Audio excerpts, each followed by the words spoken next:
जय श्री राधेकृष्णा। ओम नमो भगवते वासुदेवाय। बंधुगण, आपण मानक आम चैनल ओडिया प्रेरणा को स्वागत जनाउछु। आज आसतु विष्णु भगवान एवं तांका प्रिय भक्त कथा सुनिबा। एक नगर रे जणे राजा रहुथिले।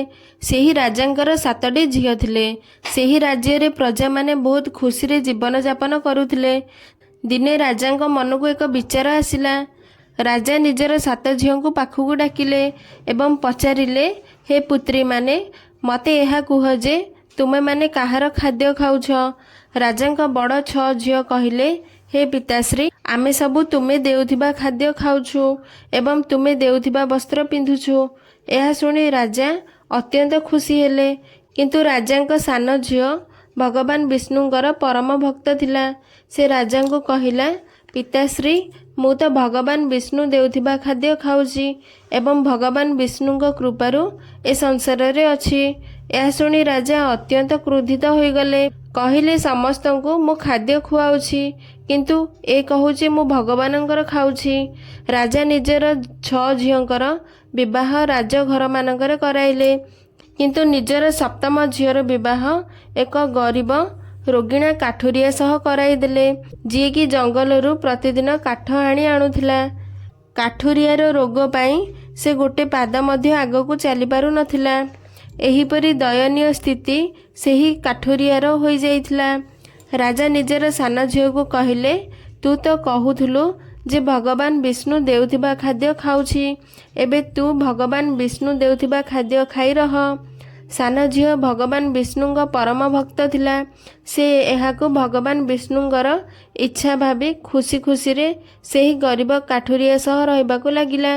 राजांग सान झियो प्रतिदिन जंगलरू काठ काटी बजार रे बिक्री करे। सेथिरु जहा पैसा मिले सेही पैसा रे निज स्वामी पई औषध, खाद्य खाइबा पई सामान एवं भगवान का पूजा पाई पूजा सामग्री आउ किछि दान पाई बचाई रखुथिला।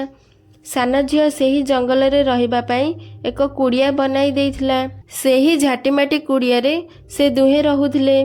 राजांक सान झियो अत्यंत दयाशील थिला। से प्रतिदिन विष्णु भगवानंक पूजा अर्चना करिबा सह भगवान शिवंकर मध्य पूजा करुथिला। सेही कुड़िया पाखरे एक नाग गुंफा थिला। राजांक सान झियो प्रभात समय रे एक क्षीर रे पूर्ण पात्र नेई गुंफा पाखरे रखी देउथिला। से नागसाप प्रतिदिन क्षीर पिउथिला। से नाग कौनसी सामान्य नागसाप नथिला। से भगवान विष्णुंकर बासुकी नाग थिला। दिने भगवान विष्णुंक प्रेरणा रे नागसाप बासुकी राजांक सान झियोर स्वप्न रे आसी कहिला, हे पुत्री, जेउ स्थान रे तू प्रतिदिन क्षीर पात्र नहीं रखुचु सेठी जाई गात खोलिबु, ताते बहुत सारा अचलाचल संपत्ति मिलिबो। सेही संपत्ति रे तू समस्तंक मंगल करिबु, किंतु गोटे कथार सर्वदा ध्यान रखिबु, जेपरि कौनसी भी व्यक्ति तो दुआरु भोकरे न जाए। ता परदिन प्रभात समय रे नाग रहुथिबा जागा को जाई राजांक सान झियो खोलिबाकू लागिला। ताकू सेही जागारू अचलाचल संपत्ति मिलिला, बहुत सारा धन मिलिला। काठुरिया एवं सान झियोर भाग्य ही बदली गला।